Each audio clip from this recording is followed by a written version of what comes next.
කඩේ ගිහිල්ලා ගෙදරට බඩු ගේන්න වෙලාවකට ගොඩක්ම අපි ගේන්නේ shopping bag වල එහෙම නැත්නම් සිලිසිලි bag වල තමයි. ඉතින් මේ bag වල අපි ගේන්නේ තදින් ගැට ගහලා. ගෙදරට ඇවිල්ලා මේවා ලිහන්න දඟලනවා ඉවරයක් නැතුව. එහෙම නැත්නම් මේවා ගන්න වෙන්නේ bag ඉරලා තමයි. ඉතින් මේ අද කාලේ shopping bag වලට සල්ලි අය කරන නිසා අපි බලමු මේවා නැවත ප්‍රයෝජනෙට ගන්න පුළුවන් විදියට ලිහන්න පුළුවන් ක්‍රමයක් තියනවද කියලා. දැන් බලන්න මේකට කොච්චර තදද කියලා. සාමාන්‍ය ක්‍රමයට මේක එහාට මෙහාට ඇද්දට කොහොමවත්ම ලිහෙන්නේ නැහැ. ඒක නිසා අපි මේක මේ විදියට ලිහලා බලමු.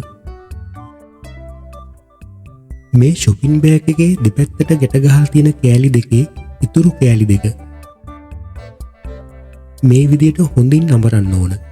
මෙහෙම අඹරලා තදින් තල්ලු කරාම මේක ටික ටික බුරුල් වෙනවා. දැක්නේද ගැටේ ටික ටික ලිහෙන හැටි. අපි බලමු මේ වගේ තව බෑග් දෙක තුනක් ලියලා.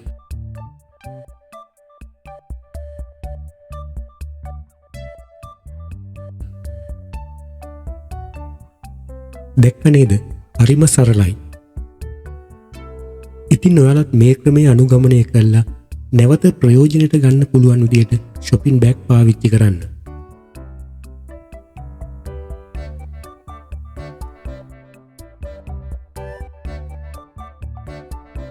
ආයි ඉරලා වීසි කරන එක නවත්තන්න.